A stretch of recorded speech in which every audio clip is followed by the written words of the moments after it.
the worst. Right.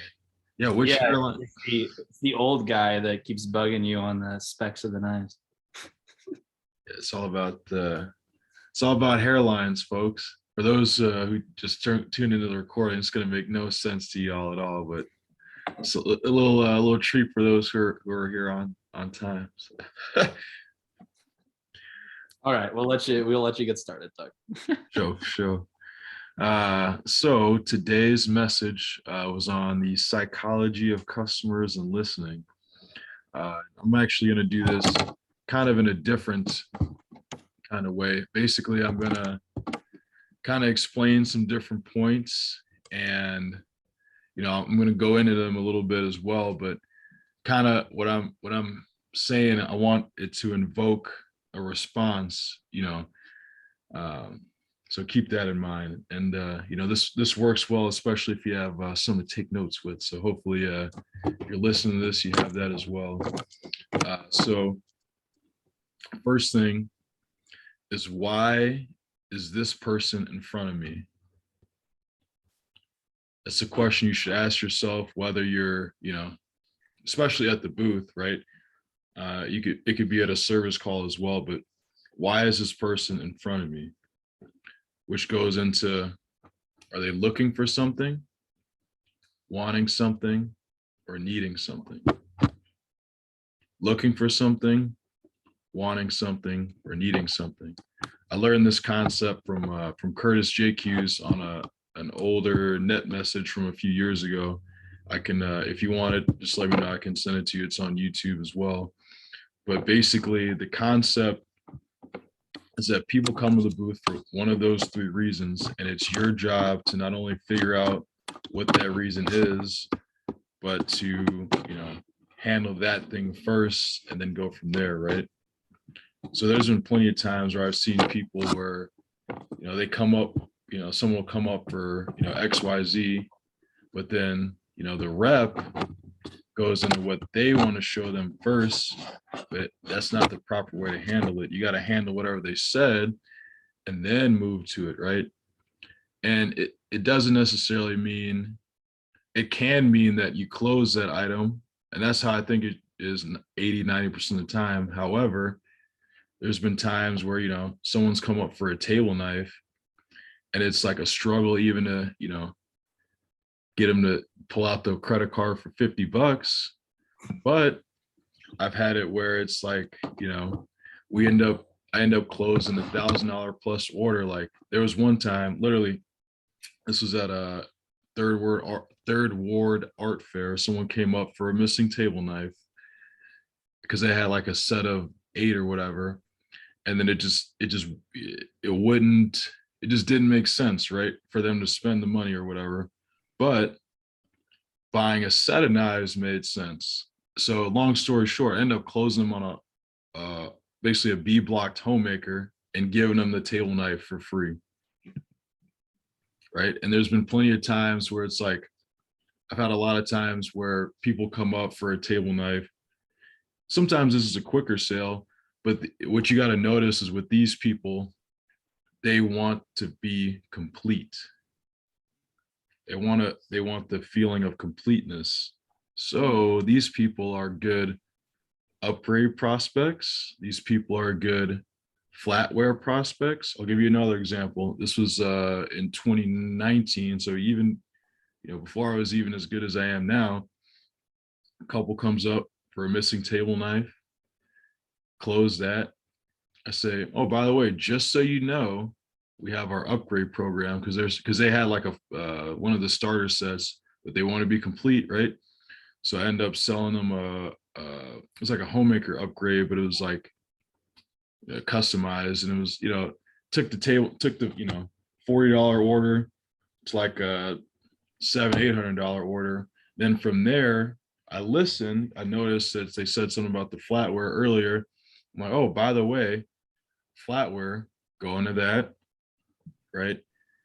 Have that written down, and it ended up being one of those. Had to do a little something extra, but long story short, then I closed the flatware. So you need to recognize those moments right? Some of those dinky orders that, some people pass up or not pay attention to can turn into big things. I've had literally multiple times where table knives turn into flatware, bigger orders too. Um, so that's that point. So what they say and what they mean aren't always the same thing. What they say and what they mean aren't always the same thing. So you need to, like, the way they say it, the body language, the expression, right? Like, because someone's saying these are expensive, right?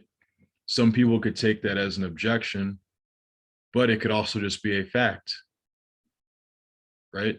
They sure are expensive, but they're worth it. They sure are expensive, but you're about to buy them, right? Rolexes, BMWs, Jaguars, Benzes, Louis Vuitton purses, Gucci bags, all that shit's expensive too, but they still buy it every single day, right? Listen to understand and not just to respond. This is a concept that a lot of people should put into practice more, right? A lot of people are already thinking about what they're going to say versus actually listening to what the person is saying to truly give them the response that they need, right? You have 2 ears and one mouth for a reason. Listen twice as much as you're speaking. That's why if you notice when people work with me, my actual like approach is a lot shorter than most people. I still spend a good amount of time explaining the knives, but like the Cutco part of the approach or what, like the, intro and all that other, like that's really short because I've figured out why say blah, blah, blah when blah is good enough, right? There's a good quote. I think it goes something like, I didn't know how to say it in one sentence, so I wrote you a whole page, or something like that. Where the gist of it is, you know, refine something that might seem simple can also be very refined to that point versus overkilling or over explaining something, right? Next thing I have here is, if I were a customer, how would I interpret blank? So if you said this thing to me, how would I respond to it?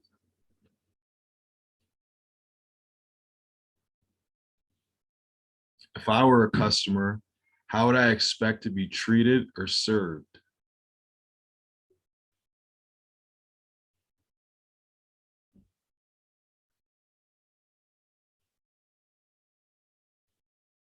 Do you respect their time? Now, also, do you respect your time?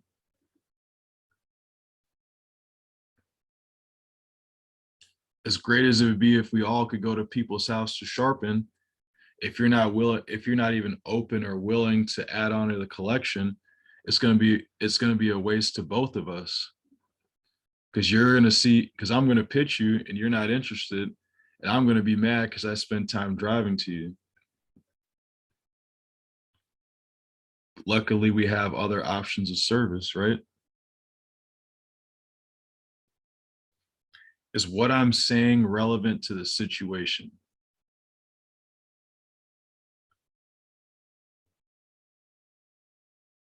Is what I'm saying relevant to the situation? There's plenty of times where I've seen people go on tangents about stuff. I'm like, dude, shut up. Just get to, just get to the point. You know what I mean? If it's, sorry, not necessarily you, Jared, but I'm sure you have. uh, my next point here, which ties into that, is what I'm saying bringing me closer or further from a sale, right? Does me saying this help or hurt me? And hurt you might not even be like in a negative way, but hurt could be like, okay, me telling this is going to make us lose focus from what we're doing, right? No, don't get me wrong. You could have intentional rapport building, but don't go into something that's just out of left field that isn't going to serve either you, right? Here's a little something. Can I make someone's day? Sometimes those little gestures that, sometimes that little thought pops in the back of your head. I'm like, what if I did this? Sometimes you got to follow that. I'll give you a couple examples. There was one lady in December time where she didn't even own any Cutco, but she was like, she just, because this was at the mall in Wisconsin. The display is really nice. So came up, ended up selling her some gifts, and I'm writing up the order, and I'm just like, you know what? She doesn't even have anything. Actually, you know what? I go into my bag because I had some on-hand promo product. I give her a trimmer. The lady actually starts crying because she's so like, she was like, I've been going through like some other stuff, like, some family issues or whatever. And she was just like, wow, that really made my day. Thank you so much. And it's like, you know, what might seem as like something small to us can be like, huge for somebody else. And I'll give you another example. Over this past weekend, a lady comes up to the booth.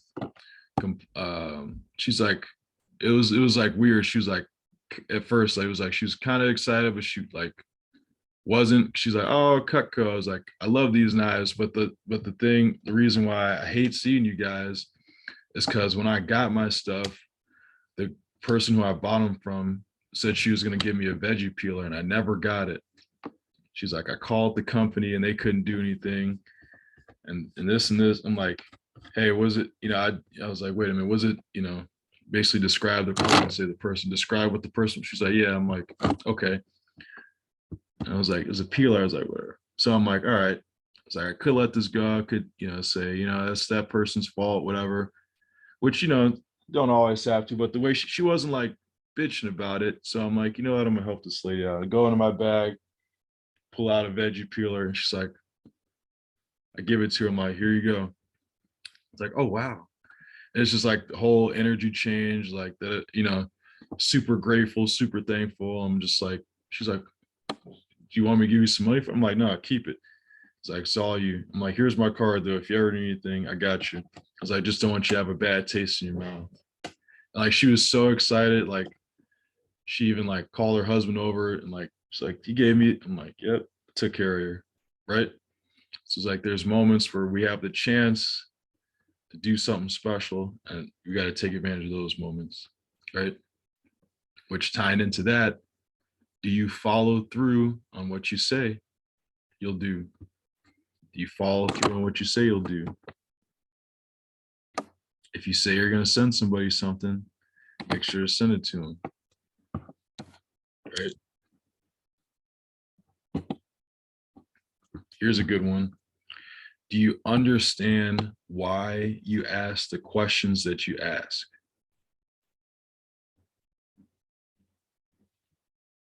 Do you understand why you ask the questions that you ask?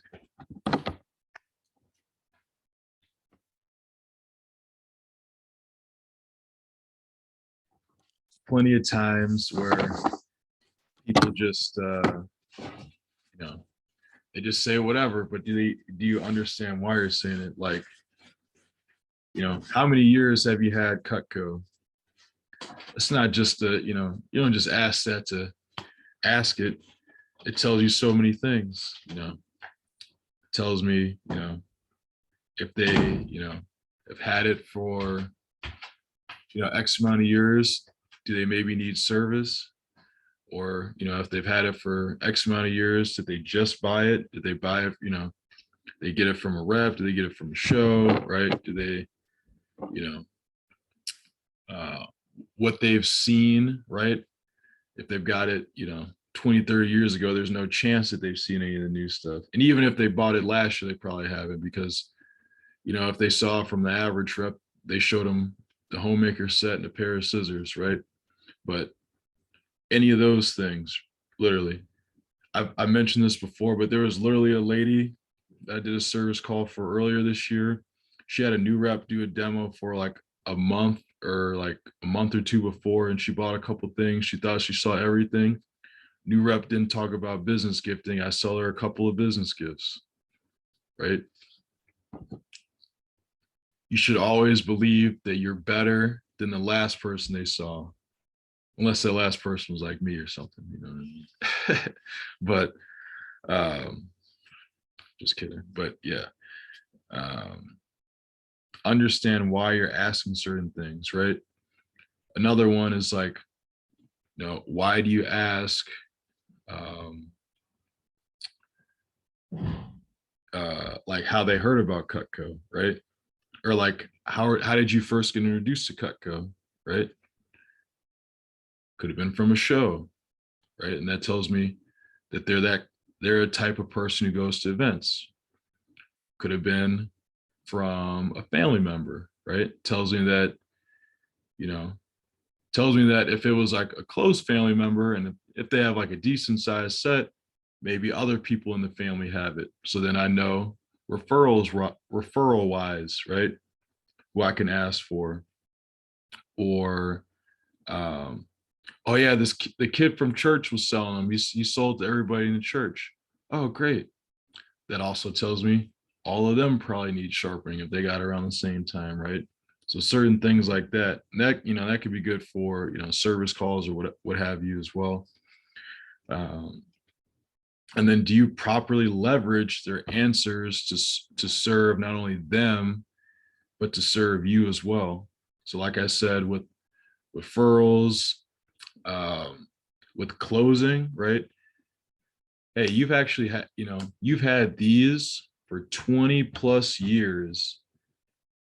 You don't even use half of these knives and you love your Cutco. Imagine when you get this upgrade and you actually use all the knives on a consistent basis for the right jobs. Imagine how great that's going to be, right?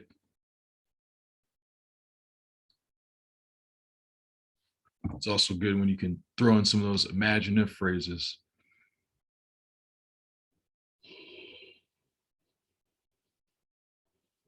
Or imagine, or someone who has one knife, oh, I have this one, I love it, it's great, da, da, da. Hey, imagine if you had a whole set of knives that cut just as well every time you pull it out the block for their proper uses.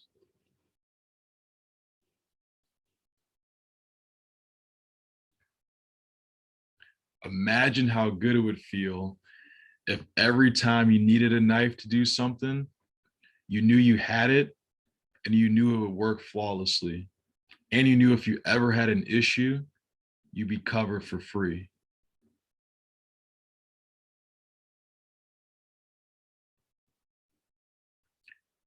Another thing I have here is think win-win, right? In the book 7 Habits of Highly Effective People, it talks about 4 situations, right? There's lose-lose, and then there's win-win, or excuse me, there's lose-lose, there's win-lose, lose-win, same thing, just flip-flop sides, and then there's win-win, right? You always want to strive for a win-win, right? So a deal or a relationship where it's mutually beneficial for both sides, right? Example of win-loss. I want someone to come out to my house to sharpen my knives, but I don't want to see anything. I don't want to buy anything. I'm good. Well, the customer wins, but you lose. So I wouldn't take that deal. Versus, yeah, I'd love to grip my knife sharpened. Um, I don't know if I need anything, but I'm definitely open to hearing what you have to say, or open to adding on to my collection. Or, oh yeah, I definitely, I looked at the catalog. There's some things that I want, right? Any version of that is a win-win, right? As long as you have a chance, right? Most of us are good enough to, 89% of the time probably will sell something. And if someone tells me already they're going to buy something, it's a layup, right? Just adding on to that, right? Another example of this, um, if someone's like trying to work you for your commission, basically, right? It's like, hey, Cutco sets all the prices, Mrs. Jones. So there's not a ton that I can do because literally, if I lower this by $1, it comes directly out of my commission. And as much as I want you to have Cutco, I'm not going to pay you to have Cutco, but I am willing to work with you, right? And then do whatever deal you go from there, right? So win-win or no deal.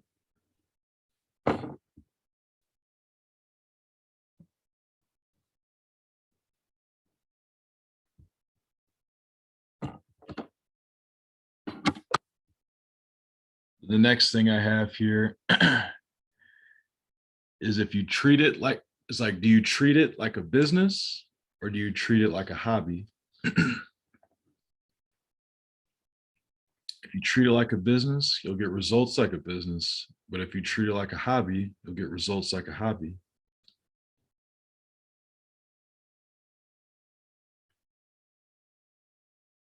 What am I building?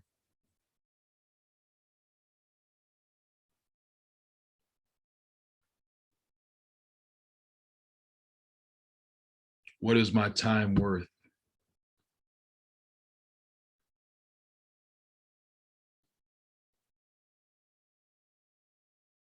That's why sometimes I like to, when I'm qualifying, sometimes like if I really need to like get super good confirmation, if it's like a busy show, I'll add into what I already say.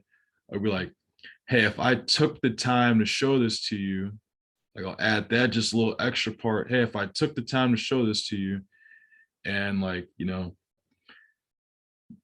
fit the budget, it just blew you away, you fell in love with it, would you maybe be open to considering something today? Or do you think it might be in the cards today or anything to that effect? But I like to add in that line, hey, if I took the time, right? Because then it's like, hey, I don't want to waste this guy's time, right? That's a way of saying like, are you gonna waste my time without saying, are you gonna waste my time, right? Because you can say whatever you want. There's just a way to say whatever you want, right? You know, there, you can say, yeah. Oh, yeah. Y'all know where I'm going with this. Yeah, you can let your imagination go wherever you want to take it, but there's certain ways to say things, right? You can politely tell people to kick rocks in a nice way, or tell them I don't do freaking stuff for free. But yeah, that's pretty much the contents I wanted to cover with you guys. Just as a kind of a way to tie this all back in together in a couple of points. Basically, do you understand why, how, and the way that you're saying what you're saying? Do you understand how to leverage the things that you say and the importance of your time? And are you able to properly intake whatever the customer is saying or not saying, process it, and come to a solution?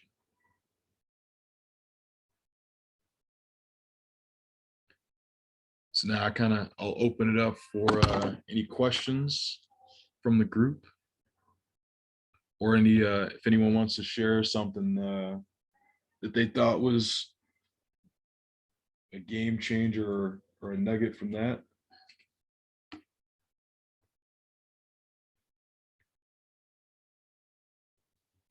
I have a question. It's not necessarily related to the talk fully, but I guess kind of. So sometimes I'll be at the booth talking to a customer, and then I just feel like I just feel like I'm stuck, like I'm waiting for them to say something, not necessarily asking for the order, maybe sometimes. Mhm. But I was just curious, like, are there any situations where you're kind of confused on what to say to like lead the conversation, and what are your go-to questions at that point? Gotcha. Well, I guess that just depends. Like, where are we at in the approach? Wh- I mean, I would say, I mean, getting towards the end of it, or maybe like I'm asking some qualifying questions, like, hey, would you guys be open to just like seeing what I could do for you guys today if you wanted to get a set? Or just like either after asking qualifying questions or getting to a point where you're kind of closing, or like you're asking them to pick a set, Mhm. and they're just like kind of, oh, I don't know, or just like being on the fence about it. Basically, what are questions you use to lead the conversation to be more efficient with your time so that you can serve more people at the booth more efficiently? Gotcha. So, well, right off the bat, the qualifying questions that I'm going to ask. Well, first I'm going to find out. Well, so say X person comes up. First, I'm going to ask, "Hey, y'all familiar with Cutco?" Either something like to that extent, or if I see that like they're looking for something, hey, you looking for something, or just kind of looking, right? And that question, I love that because it gives them, A or B. Looking for something means, oh, I need a set, I need it, I'm missing a table knife, need a pair knife, whatever that is, right? That's something tangible. I'm just looking, means like usually they're just like, yeah, they're just hanging around. But that doesn't mean you can't sell those people, because you can, right? Not all, you won't always put time and effort into it, but that doesn't mean they're not sellable, right? And then, then, oh, are you familiar with Cutco? Yes, no, have it, whatever. And then from there, okay, sweet. Or are y'all, or okay, are you in the market for a good set of knives? Are you maybe open to adding on, say if they don't have it, are you in the market for a good set of knives? If they do have it, okay, just so you know, Cutco actually just came out with some new pieces. Our customers actually wrote in letters requesting them. Cutco actually made them. If you want, I could, show it to you, maybe add on to the collection. And the way they respond to that tells me if I'm, it's even going to be worth my time to go into it. If they're open to it, then they'll go into it. If they're either open to a set or open to, um, you know, adding on to their set, I'll go into it, right? And then like with the new customer, or even with the past customer, sometimes, depending, like you can say these all at once, you kind of, or this one, you could, if you're like iffy on it, like, right, and especially if you're solo, you can do this a little bit easier without like burning through a turn, right? If you're iffy on someone, go do the quick bullet points, right? Yeah, Cutco's American made, been around since the 40s, been on modern marvels, around the world's sharpest knives, da da da da. And the main thing, cut a piece of leather with them, wow, get that wow factor, and say, hey, if I showed you guys some stuff today that you'd use every day, it fit the budget and it just blew you away, you think it might be in the cards to get some today, or you think you might be open to getting some today, anything like that. If they say no, great, that just saved you, 5 to 10 minutes from doing the rest of the approach. But if they say yes, then I'm going to go into the rest of the demo, right? um, and then throughout the approach, right, my, like I said, my initial part is a lot shorter, right, because I figured out how to get all that info pretty quick, right? I leave room for questions, but I also handle everything at the same time, if that makes sense, right? um,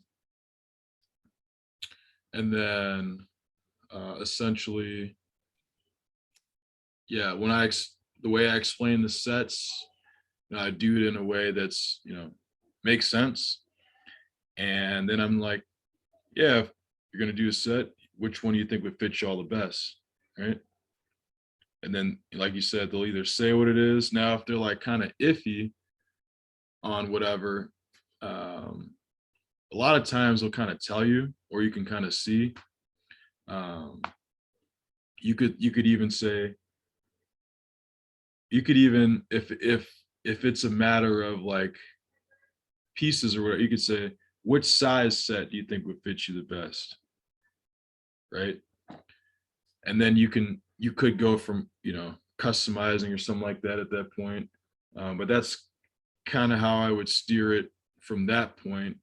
And then if you're stuck in that, I would just say get to the clothes faster. Also, Yeah. like just get to I mean, its clothes faster. Yeah, I would have a follow-up question on that. So like if somebody's really iffy on a set and really doesn't want to pick one, would it be beneficial in that case just to drop down and maybe just go straight to like a starter, like a galley set or maybe a 5-piece just to kind of help find at least something that they like and are comfortable with? Would that maybe make sense? Or is it better to kind of make them pick a set?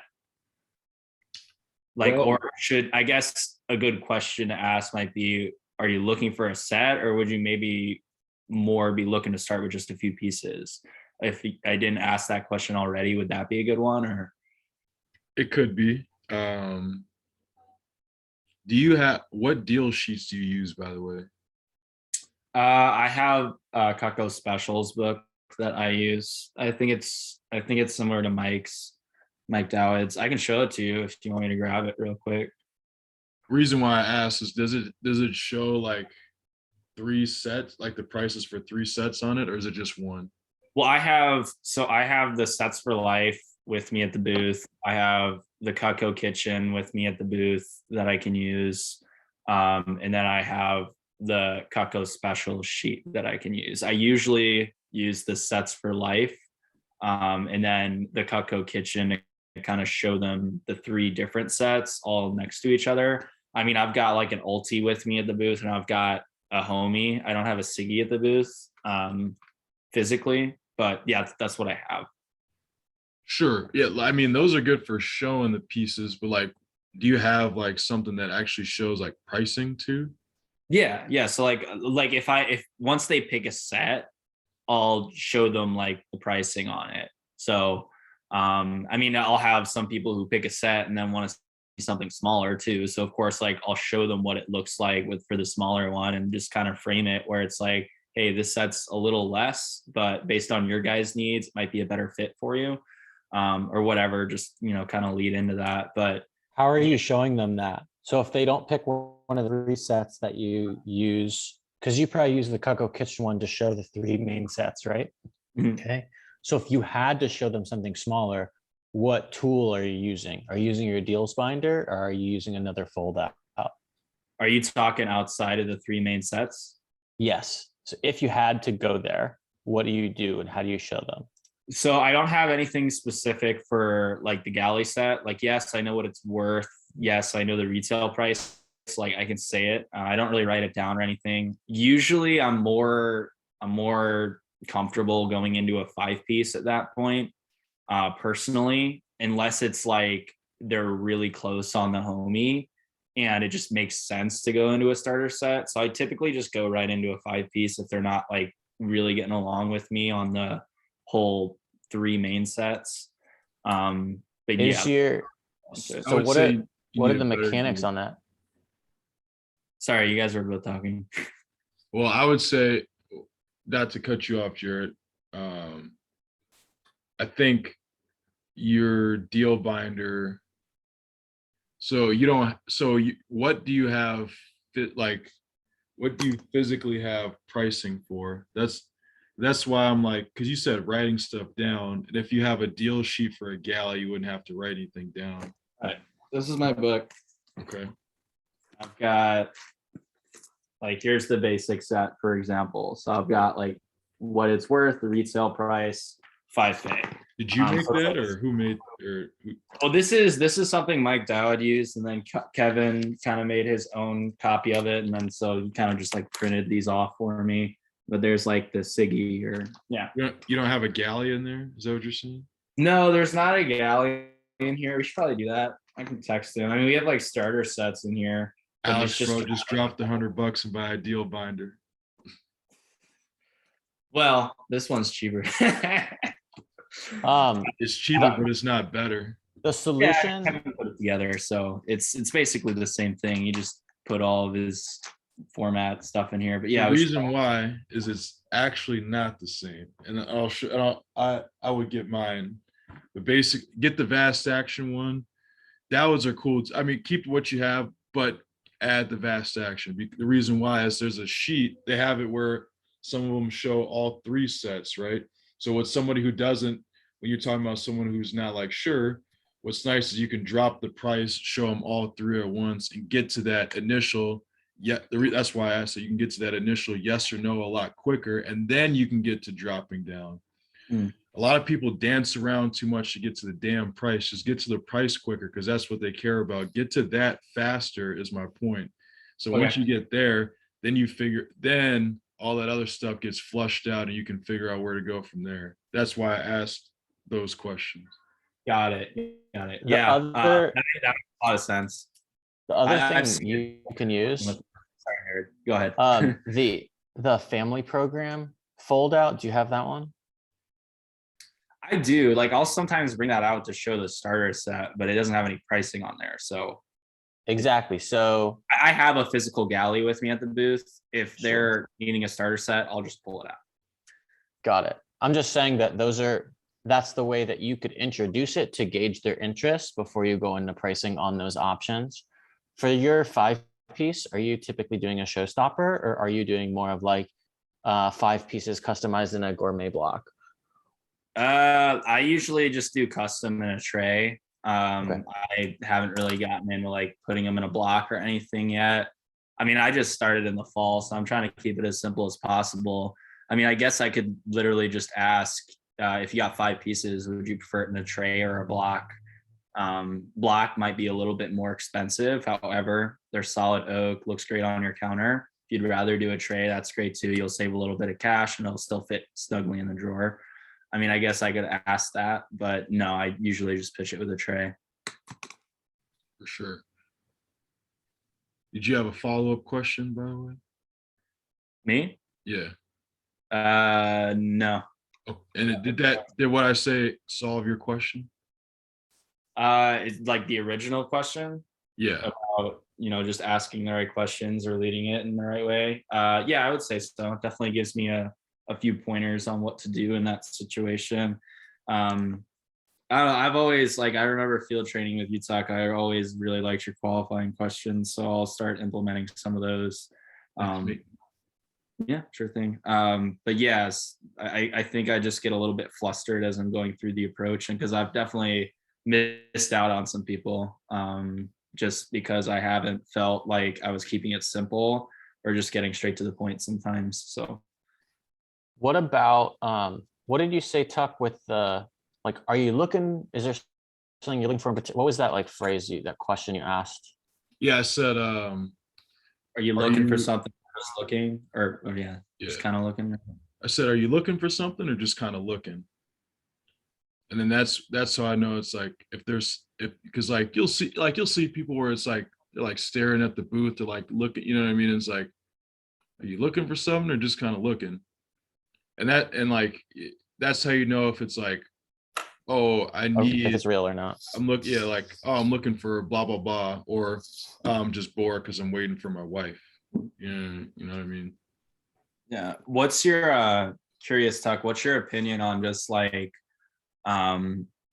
taking strikes? Because you'll ask a qualifying question, then you take a strike, and I feel like sometimes on that question, it's like I don't necessarily want to take a strike on that. I'm trying to be better at just taking a strike and living with it, but sometimes I'll be working with a certain partner who really doesn't want to take a strike ever, and then it's like when it's not my turn, it's like I'm waiting ever for them to just take a turn. And then meanwhile, I'm not afraid to take a strike, but if my partner's doing that, we're just not being great at the show. I was just curious, what's your opinion on that? Sure. Well, there's obviously different strategies and philosophies, and don't just willy nilly just, hey, you heard a cut go, hey, you guys, don't. However, if you don't swing the bat, you're never going to hit a fucking thing. You know what I mean? You can't just wait on somebody to walk up and say, hey, I'm ready to buy a fucking set or whatever. So you have to it's definitely a balance, but don't don't puppy guard a turn, if that makes sense. So So I would, use your intuition and your best guesses, right? If yeah, if you can tell it's not going to be it, it's not going to go your way, don't say, just keep it, hey, how you doing, we're cutting deals, or yeah. whatever, right? um I guess specifically for that one, like, are you looking or just kind of looking? It's like I feel like you can probably read somebody's body language. Sometimes I'm not sure though. It's like if you're not sure, just ask. Like if somebody's just kind of looking around, like I'll have somebody that's kind of just looking at the outdoor knives, just because they're fun to look at. And then like, yes, I've sold some people in that situation. But it's like I've definitely wasted some turns or some strikes on just like asking them questions when really like they're really just looking. But trying to like read body language on that and wondering if it's worth just like taking a strike on it when I could have somebody that's looking at a set instead, and that would be more worth a strike. so what I say sometimes, well, yeah, a lot of times actually, hey, we're cutting deals. And that's not an engaging question, so I'm not burning a strike. But some people will automatically qualify themselves out and say, I'm not looking for any, I'm just looking, or I don't. Some people will respond to that as if it was, but it's not, right? So you could throw that in there.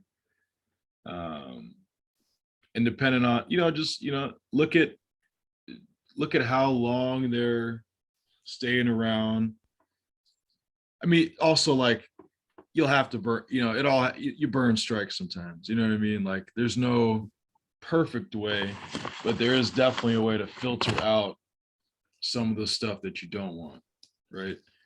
I think, but I also think that question, I don't think that is a strike. I don't know if that's like, are you looking for something or just kind of looking? Like, I don't think that's a kind of, I don't think that's really engaging. I mean, you're getting information to sell. I think that's where it becomes like a strike. Like if you're just saying you're cutting deals, I mean, you're not really necessarily getting information to sell. You're just, That's like a joke. It's like a one. yeah, you're just like saying something. Whereas like if you're asking a question, it's different. I feel just like if I said we're cutting deals, somebody could just like smile and walk, but they could, Yeah. they could qualify themselves to Tuck's point. But I guess it depends on who you're working with and your guys' perspective. Because I feel like your question was rooted more in, like you're trying to treat it one way, the person you're working with treating it a different way. And so like, while you're trying to find a question that you can use or an engage or like figure out something you can use if you find yourself in that situation, to me, that has more to do with like, what kind of conversation can you have with the person you're working with so you can be on the same page, so you're both being fair to each other, so that like you're not having a negative experience working with them, and maybe they're not, like for whatever reason, if someone is like a guarding a turn or trying, like, why are they doing that? Do they feel, what are they feeling, right? So like I would try to initiate a conversation more on that end, because I think you should try and stay consistent with how you interact with a customer, whether you're working with someone or not, right? Like, I don't like when Tuck works his show, I would guess if he's working a show by himself, I don't think he's changing his engagement. But then when he shows up with a show with me, he says things differently, I assume he makes those jokes, cutting deals, all that stuff, like regardless of whether he's working with someone or not. Yep. So I hear you, Jared. I still say that either way. I'm just saying that the benefit of that is sometimes, occasionally, people qualify themselves. Yeah. Hey, I'll be right back. JD's here to pick something up. I just got to give it to him real quick, but I'll be right back. All right. I gotta head out. Thanks, Tuck, for the time. Sure, Jarrett. Appreciate you being here, man. Good seeing you as always. Yeah, feel free to come on up, come and visit when you want or not. It's funny. This is actually the longest period I'll have without being in Wisconsin, because I don't have anything I had some at the start of this month, but I don't have anything the rest of this month, and I don't have anything in May up there. So All right, well, whenever. see you guys in June. Yeah, you're not even coming up for Vernon's birthday party. What the heck? Oh well, I may come up for that. Figuring stuff out logistically on that, but Well, if you do, I'll be here watching my daughter. So after my show. for sure. See you, buddy. Adios, amigo.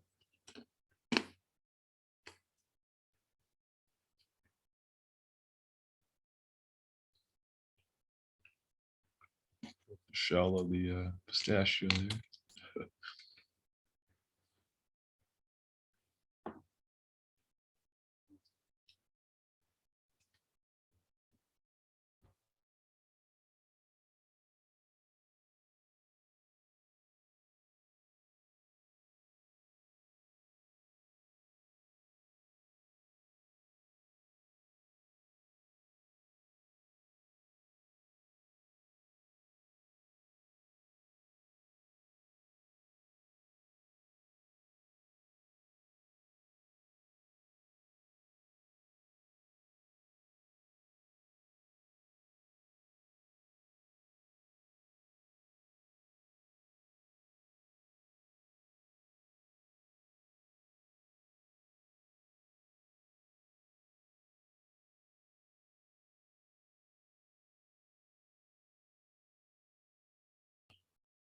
Well, all right.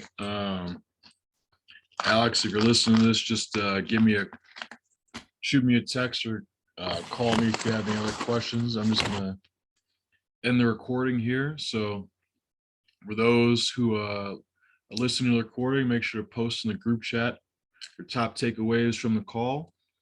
Oh, there you go, Alex.